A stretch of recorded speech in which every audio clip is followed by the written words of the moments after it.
सबसे पहले तो इसकी जरूरत है, जरूरत नहीं। सबसे पहले तो मैं बालको के मालिक श्री अनिल अग्रवाल जी के पुत्र के हालिया निधन पर गहरी संवेदनाएं व्यक्त करता हूं। दुख की घड़ी में इंसानियत सबसे ऊपर होती है, ना कि राजनीति। साथ ही मैं ये भी बोलना चाहूँगा कि बालको सिर्फ एक उद्योग नहीं है, छत्तीसगढ़ की आत्मा है। मेरे पिताजी स्वर्गीय अजीत जोगी जी ने बालको के विनिवेश का विरोध किया था। आज वही लड़ाई आउटसोर्सिंग के खिलाफ मेरी जारी है। आउटसोर्सिंग स्थायी नौकरियों को खत्म करने की एक साजिश है। एलटीएस और ईएसआईसी मजदूर का अधिकार है, कोई उसके लिए भीख नहीं है, रियायत नहीं है। मैं आखिरी सांस तक मजदूरों के लिए और नौजवानों के लिए, उनके रोजगार के लिए लड़ता रहूंगा। आज बालको जाकर मैं वही संकल्प को दोहराने आया हूं। जिस खटिया में मेरे पिताजी ने 20 साल पहले बैठकर यहां धरना दिया था, उसी खटिया को लेकर आज मैं बालको जा रहा हूं। पारिवारिक शोक हुआ है बालको पर, इसलिए मैं उनको 1 महीने का समय देके जा रहा हूं कि ये 1 महीने का समय है। एलटीएस, ईएसआईसी और आउटसोर्सिंग पर ठोस कार्रवाई की जाए। अगर नहीं होती है तो आज तो मैं खटिया लेके जा रहा हूं, 30 दिन बाद मैं खटिया खड़ी करने भी आऊंगा।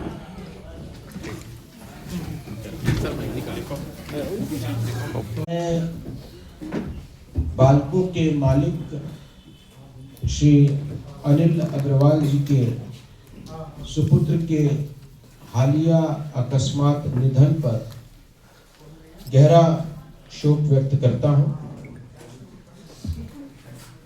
निश्चित तौर पे यह एक अपूर्णीय व्यक्तिगत क्षति है और दुख की ऐसी घड़ी में हमारी पूरी संवेदनाएं शोकाकुल परिवार के साथ है। ये दुख का समय राजनीति का समय नहीं है, इंसानियत सबसे ऊपर होती है। अब मैं अपने मूल मुद्दे पर आता हूं। बालको केवल एक और की आर्थिक और सामाजिक रीढ़ की हड्डी भी है। ये कहना गलत नहीं होगा कि ये हमारे छत्तीसगढ़ की आत्मा है। जब जब इस संस्थान पर या इसके मजदूरों पर आघात हुआ, जब जब उनका शोषण हुआ, तब तब संघर्ष हुआ है। बालको के विनिवेश के समय मेरे पिताजी स्वर्गीय अजीत जोगी जी ने इसका खुला और सशक्त विरोध किया था। डॉक्टर रमन सिंह जी की सरकार के दौरान उन्होंने मजदूरों के साथ सड़क पर खटिया पर बैठकर धरना दिया था। उनका स्पष्ट मत था कि बालको को बेचना छत्तीसगढ़ के भविष्य को बेचना है। यह बात मेरे पिताजी ने कही थी और आज भी ये बात उतनी ही, बल्कि मैं कहूंगा कि उससे कहीं ज्यादा सच है। आज वही संघर्ष एक नया रूप लेकर हमारे सामने आया है। आज हमला विनिवेश के माध्यम से नहीं, बल्कि आउटसोर्सिंग के माध्यम से हो रहा है। स्थानीय नौकरियों को, बालको की नौकरियों को बाहर के लोगों को दिया जा रहा है। स्थायी नौकरियों को अस्थायी बनाया जा रहा है, ठेका पद्धति लाकर। और इससे सबसे अधिक नुकसान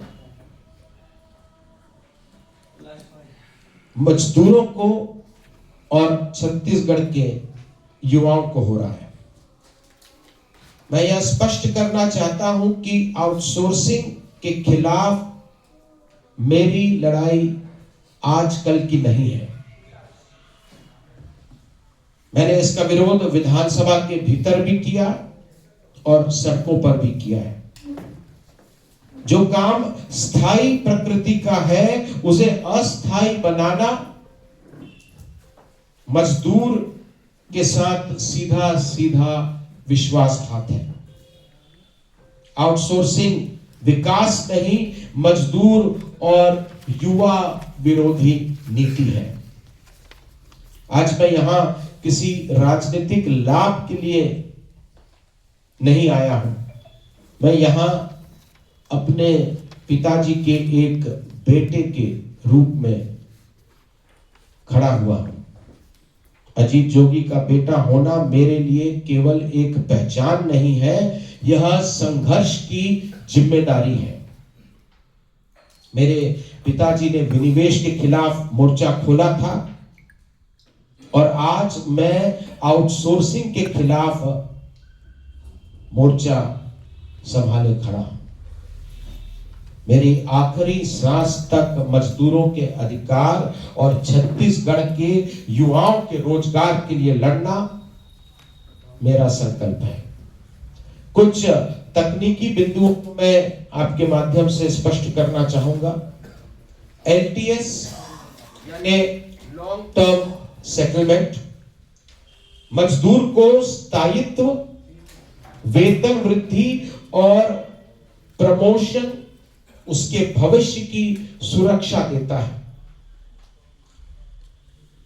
ईएसआईसी मजदूर और उसके परिवार के इलाज और सामाजिक सुरक्षा की गारंटी है। इनसे वंचित करना जो वर्तमान में बाल्के के द्वारा किया जा रहा है, एलटीएस और ईएसआईसी, इन दोनों से मजदूरों को वंचित करना मजदूर के जीवन से सुरक्षा छीनने के समान है। एलटीएस और ईएसआईसी कोई भीख नहीं है, कोई रियायत नहीं है, मजदूर का मूल अधिकार है। बाल्को के मजदूरों की मांगे बिल्कुल स्पष्ट है और पूरी तरह न्याय संगत है और आपके माध्यम से मैं इन मांगों को बाल्को प्रशासन के समक्ष, राज्य सरकार के समक्ष और हमारे देश की जनता के समक्ष रखना चाहूंगा। आउटसोर्सिंग में कार्यरत अप्रेंटिसों का नियमितीकरण हो, अप्रेंटिसों और स्थानीय युवाओं को रोजगार में प्राथमिकता दी जाए। एलटीएस में पहले जो 12% सालाना वृद्धि की जाती थी उसे घटाकर इस बार 8% कर दिया है।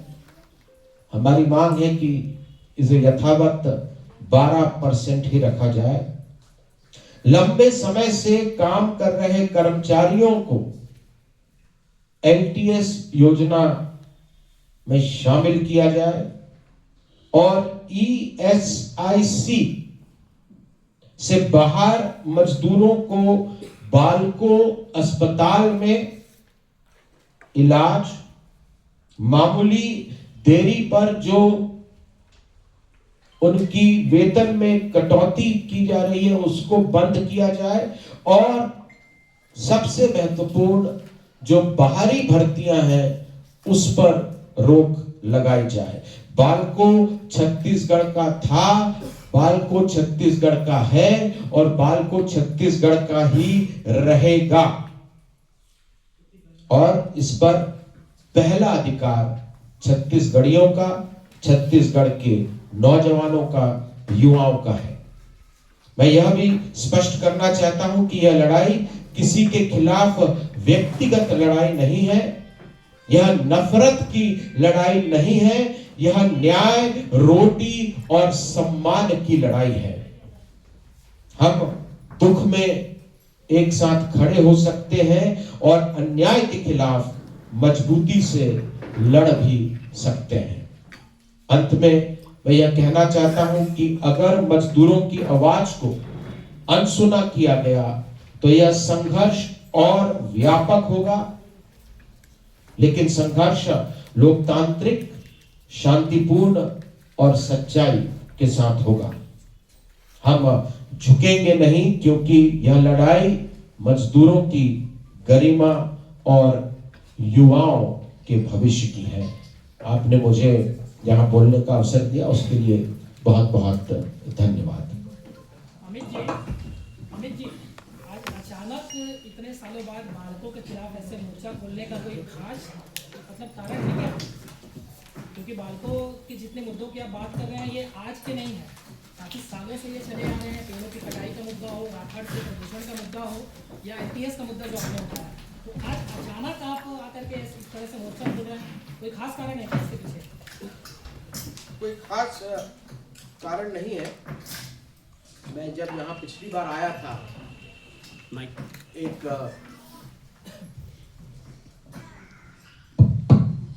एक क्रिकेट मैच का यहाँ आयोजन किया गया था, तब जो बालकों के मजदूर हैं वो मुझसे मिले और उन्होंने मुझसे ये आग्रह किया कि इस प्रकार की विचित्र परिस्थितियां उत्पन्न हो गई हैं, और जैसा कि मैं बहुत पहले से ही बोलते आ रहा हूं, हमारे पूर्व प्रधानमंत्री अटल बिहारी वाजपेयी जी भी बोलते थे कि जिस देश का राजा व्यापारी होता है, प्रजा भिखारी हो जाती है। और मुझे बड़े दुख के साथ ये कहना पड़ रहा है कि यहाँ पर जितने भी प्रमुख दल हैं, उनके जो नेता हैं वो नेता कम और व्यापारी ज्यादा हो गए, और उसका सीधा सीधा नुकसान इस क्षेत्र की जनता, हमारे मजदूर, हमारे नौजवानों को भुगतना पड़ रहा है। आपने बिल्कुल सही कहा कि ये जो मांगे हैं, एलटीएस की मांग, मजदूरों को ईएसआईसी में शामिल करने की मांग, ये उनकी कानूनी और संवैधानिक मांगे हैं। इसके बावजूद लगातार बालकों के मैनेजमेंट के द्वारा इन मांगों को अनदेखा किया जा रहा है। चाहे नेता सरकार में हो, चाहे विपक्ष में हो, अगर उनका पहला मकसद व्यापार रहेगा तो वो मजबूती के साथ जनता की, मजदूरों की, युवाओं की आवाज नहीं उठा पाएंगे। और यही, क्योंकि आपने इतना सटीक सवाल किया है, मेरा जो कोरबा की पॉलिटिक्स का डायग्नोसिस है वो यही है। एक डायग्नोसिस के माध्यम से हम पता करते हैं कि जो बीमारी है उसका मूल कारण क्या है, और मूल कारण यही है जो अटल जी बोला करते थे कि यहां का राजा व्यापारी है तो प्रजा तो फिर भिखारी होगी। राजधर्म नहीं निभाया जा रहा है, और इसीलिए मुझे यहां अभी आना पड़ा। व्यक्तिगत कारणों से मैं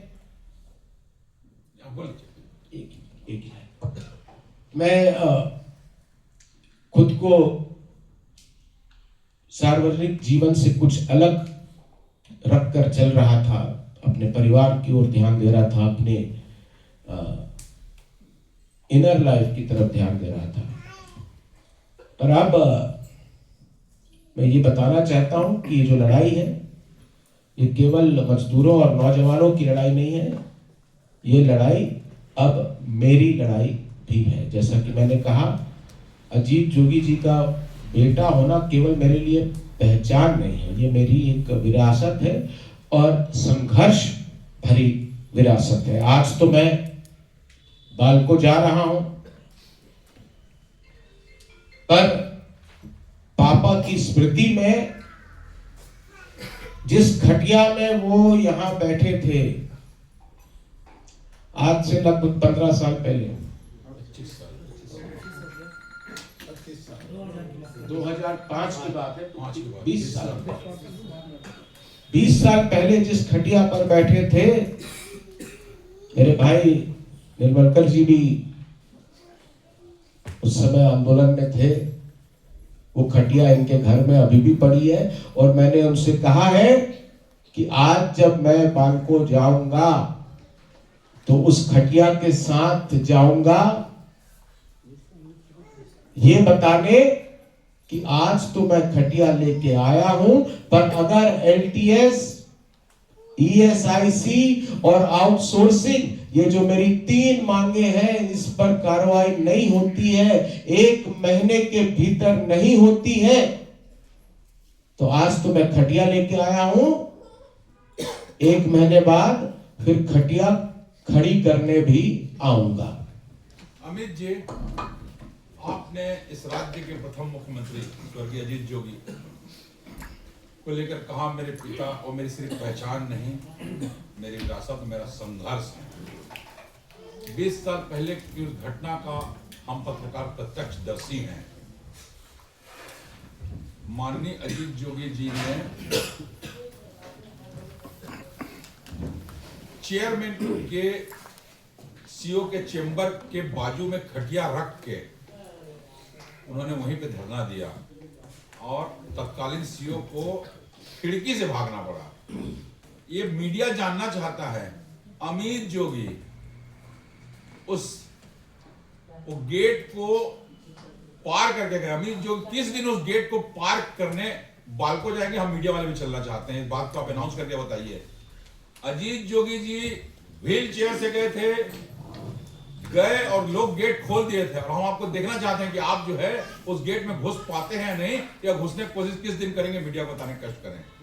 बिल्कुल, आज वही मैं बोलने आया हूं, जो खटिया लेके जा रहा हूं। मैंने कहा है कि एक अभी ऐसा दौर से हम गुजर रहे हैं, जो आपका प्रश्न है उसका अगर आप मुझसे हफ्ते भर पहले जब हमने ये कार्यक्रम अनाउंस किया था तब पूछते, तो वो दिन आज ही का दिन होता। लेकिन इस बीच एक पारिवारिक शोक हुआ है और इसीलिए इंसानियत के नाते कल ही भाई अग्नि भाई जो उनके सुपुत्र हैं, उनके लिए प्रार्थना सभा का आयोजन किया गया है। मुझे तो बड़ा ही अटपटा सा लग रहा था कि ऐसा जब संकट किसी परिवार के ऊपर आया है तो मैं जाकर ये सब करूं, पर क्योंकि पहले से कार्यक्रम था तो मैंने ये जो बातें हैं एक गांधीवादी तरीके से हम लोगों ने 8 मांगे, जिसमें प्रमुख जो 3 मांगे हैं वो मैंने आपको बताई। और ये केवल बालको नहीं, जितने भी छत्तीसगढ़ में ऐसे बड़े बड़े उद्योग लगे हैं, आजकल तो जितने भी बोलना कुछ अटपटा सा लगता है, क्योंकि जितने भी उद्योग लगे थे आज सब केवल एक ही उद्योग हो गए, अडानी उद्योग। चाहे वो उर्गा का वो लैंको रहा हो, या बड़ौदा बाजार में होलसिम लफार्ज रहा हो, या रावघाट में भिलाई स्टील प्लांट की खदान रही हो, या बेलाडीला में डिपॉजिट क्रमांक 4, 5 और 13 रहा हो। हर जगह आपको एक ही नाम बार बार सुनने में आएगा। और अभी तो उर्गा, मैं तो आपके माध्यम से आदरणीय अनिल अग्रवाल जी को भी सचेत करना चाहता हूं, बाकी जितने उद्योगपति उनको भी सचेत करना चाहता हूं कि अभी उर्गा पर ये उर्गा तक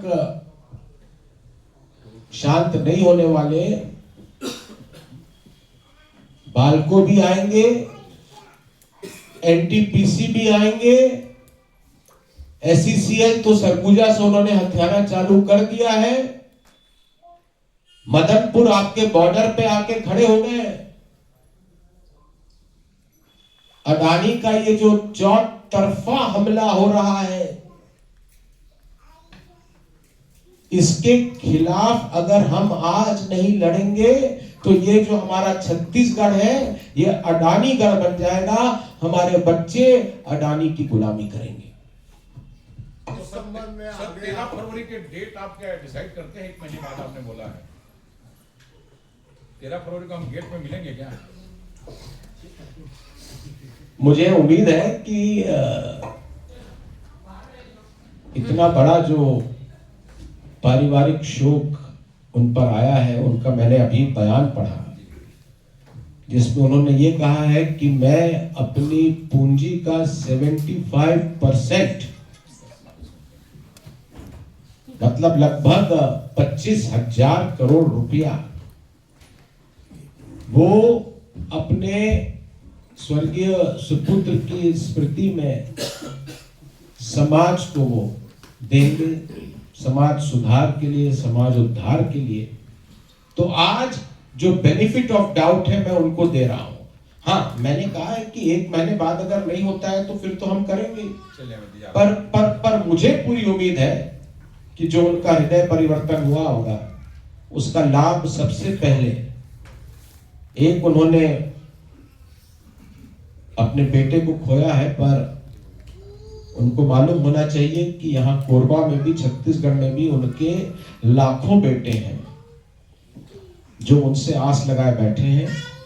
आज तो मैं केवल अनुरोध करूंगा और अनुरोध के साथ अगर चेतावनी भी दे दूं तो वो उपयुक्त नहीं रहेगा। अदानीगढ़ की बात आपने कही और चौतरफा आपने कहा कि उद्योग उनके नियंत्रण में जा रहे हैं, उनका वर्चस्व स्थापित है। क्या आपको ऐसा नहीं लगता है कि इसके लिए नीति नियम बनाने वाली सरकार के खिलाफ आपको खड़ा होकर बड़ा आंदोलन खड़ा करना चाहिए? मैंने तो ये देखा है कि जब लोग विपक्ष में रहते हैं तो कुछ बोलते हैं, सरकार में आते हैं तो फिर उनकी धुन भी बदल जाती है, उनके सुर भी बदल जाते हैं। विपक्ष में रहते हैं तो शराबबंदी की बात करते हैं, जब सरकार में आते हैं तो मदिरा प्रेमी बन जाते हैं। जब विपक्ष में रहते हैं तो अडानीगढ़ की बात करते हैं, जब सरकार में आते हैं तो खुद ही सारी खदानें, चाहे वो हसदेव हो, चाहे वो पिक्टोर मेटा हो, अडानी को खुद सौंप देते हैं। ये बात हम लोगों को, छत्तीसगढ़ के लोगों को समझनी पड़ेगी। और ये जो आप आंदोलन बोल रहे हैं, एक बृहद आंदोलन खड़ा करने की आवश्यकता है, पर अकेले मैं नहीं कर पाऊंगा और मैं इसको पार्टी प्लेटफॉर्म से भी नहीं करना चाहूंगा, क्योंकि ये एक ऐसा आंदोलन है जिसे हम राजनीति तक सीमित नहीं कर सकते।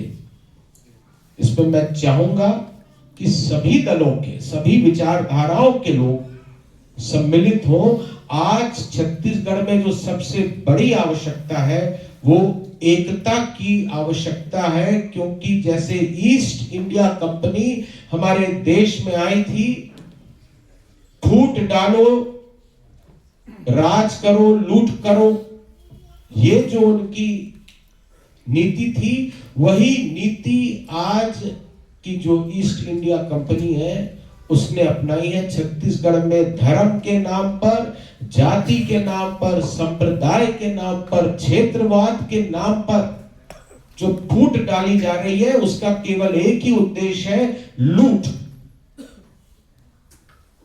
हम लोगों को आपस में लड़ाकर, मुझे बड़ा दुख होता है कि आमामुड़ा में जो घटना घटी, गड़े मुर्दे उखाड़े गए, पूरे छत्तीसगढ़ में बंद करवाया गया। अगर यही बंद हम लोग जो अडानी लगातार हमारे संसाधनों को लूट रहा है, जो हमारे नौजवानों की हिस्से की नौकरी बाहर के लोगों को दी जा रही है, अगर इन बातों को लेकर बंद होता तो मुझे कहीं ज्यादा खुशी होती, संतोष होता। अमित जी, छत्तीसगढ़िया सबले बढ़िया कहते हैं, फिर छत्तीसगढ़िया इतना विध्वंसक कैसे होते जा रहा है? किसी को भी पीट डाल रहे हैं। छत्तीसगढ़ की ये संस्कृति कभी नहीं रही। हमारी संस्कृति जो है, बाबा गुरु घासीदास जी के मनखे एक समान की संस्कृति है। हमारी जो संस्कृति है सदगुरु कबीर साहेब के संस्कृति है, आपसी भाईचारे की संस्कृति है। और ये जो फूट डालने की कोशिश की जा रही है, ये लंबे समय तक सफल नहीं हो सकती। अमित जी, राज्य सरकार की कार्य प्रणाली से आप कितने संतुष्ट हैं आज की तारीख में? अगर राज्य सरकार कोई कार्य कर रही होती तो फिर कार्य प्रणाली पर मैं टिप्पणी करता, पर राज्य सरकार में चाहे वो मुख्यमंत्री हो, चाहे वो मंत्री हो, चाहे वो संतरी हो, सबके हाथ पांव बांध दिए गए हैं। उन्हें गांधी जी का बंदर बना दिया गया है। रिमोट कंट्रोल कहाँ है? ना वो कुछ देख पा रहे हैं, ना सुन पा रहे हैं, ना बोल पा रहे हैं। पूरा का पूरा छत्तीसगढ़ का संचालन गुजरात के 3 लोग कर रहे हैं। अमित जी, अक्सर सुनने में आता है कि आपकी पार्टी जो है भाजपा से गठबंधन करने वाली है, विलय होने वाला है, उड़ती खबर आती है। मैंने तो देखिए लिखित में मेरी मां और मैंने आवेदन दे रखा है कि हम तो कांग्रेस पे विलय करना चाहते हैं। लगभग 1 साल होने जा रहे हैं उस बात को। मुझे तो ताजुब होता है कि जिस पार्टी का इनकमिंग बंद है, केवल आउटगोइंग चल रहा है। हम लोग फोन लगा रहे हैं लेकिन कोई उठा ही नहीं रहा है। अभी हाल ही में कांग्रेसी विधायक बालेश्वर साहू जी पर फर्जीवाड़े का अपराध दर्ज हुआ है और जेल भी चले गए हैं। इस संबंध में क्या कहना चाहते हैं? कांग्रेसी तो ये बोलते हैं कि ये राजनीति से प्रेरित है, षड्यंत्र के शिकार हुए हैं। मैं इस केस विशेष के बारे में ज्यादा नहीं जानता हूं, पर इतना जरूर कहूंगा कि ये जितनी भी संस्थाएं हैं, ईडी, सीबीआई, एसीबी, ईओडब्ल्यू, इनको केवल विपक्ष के नेता ही दिखते हैं क्या? जितने हमारे साथी भारतीय जनता पार्टी में हैं, सब दूध के धुले हुए हैं। सारा भ्रष्टाचार केवल एक ही तरफ दिखता है, ये बिल्कुल गलत है। जोगी जी, आज आप कोरबा पहुंचे हैं और आज और कल में इसमें आप किसानों का जिक्र किए हैं, आदिवासियों का जिक्र किए हैं। आदिवासी किसान दोनों गौड़ समाज से आते हैं, दोनों ने आत्महत्या कर लिए। प्रयास किए, एक जो है आत्महत्या कर लिए, एक प्रयास किए।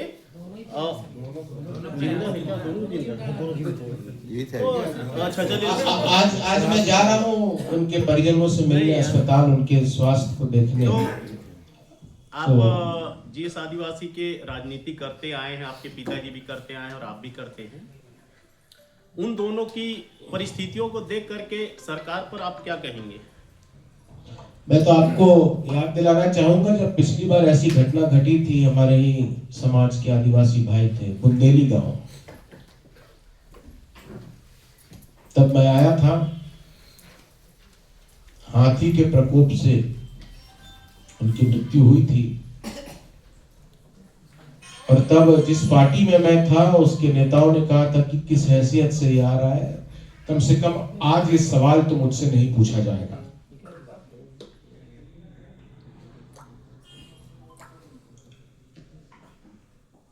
मैंने आज सोशल मीडिया के माध्यम से और अपने पार्टी संगठन के माध्यम से माननीय मुख्यमंत्री जी से यह आग्रह किया है कि ये जो चूहे हैं जो 8-8 करोड़ रुपए का धान हजम कर गए,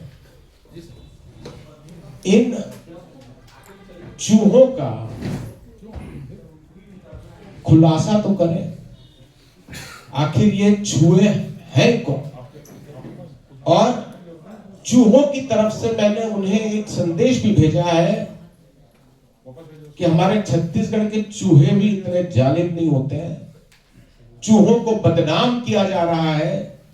जो असली चूहा है, जो असली मुसुआ है, मुसुआ मैन, हमने सुपरमैन का नाम सुना, स्पाइडरमैन का नाम सुना, पर छत्तीसगढ़ में ये जो मुसुआ मैन का प्रकोप चल रहा है, ये आखिर है कौन, बताइए ना। इसका वो खुलासा करें। और अगर नहीं पकड़ पा रहे हैं तो सीबीआई है, उसको निर्देशित करें। और आज पूरा प्रदेश जानना चाह रहा है, जो आपका प्रश्न है, ये मुसुआ मैन कौन है। जोगी जी, रायगढ़ में जिंदल ना बोल के भू स्थापितों ने जो विरोध किया तो उसको लेकर क्या कहेंगे? मैं तो उनको बधाई दूंगा, विशेषकर मेरी बहन आकांक्षा टोपो को। उन्होंने विरोध किया, सरकार ने उस विरोध को कुचलने की कोशिश भी की, लेकिन आज भी उनका विरोध उनकी आत्मा की तरह जिंदा है। अमित जी, भूपेश बघेल कैसे नेता हैं? प्लीज थोड़ा 1 मिनट में बोलेंगे।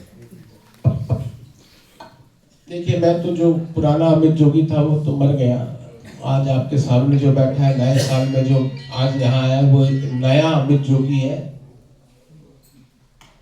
तो मैं तो यही कहूंगा कि भूपेश बघेल जी, उनके बारे में जो कुछ कहा जाए कम है, लेकिन मैं इतना जरूर मानता हूं कि Bhupesh Baghel is a fighter.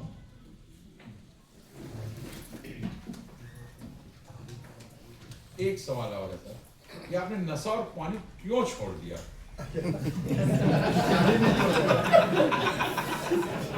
क्यों छोड़ दिया? थोड़ा सा नए साल में इस चीज का जो है आप हाँ बोलो तो, ना बोलो तो तुम भी नहीं लेना चाहते। नहीं, अमित जी बोल रहे हैं। हर व्यक्ति में कुछ न कुछ ऐसी बुरी आदतें रहती हैं, और वो आदतें व्यक्ति पर हावी ना हो,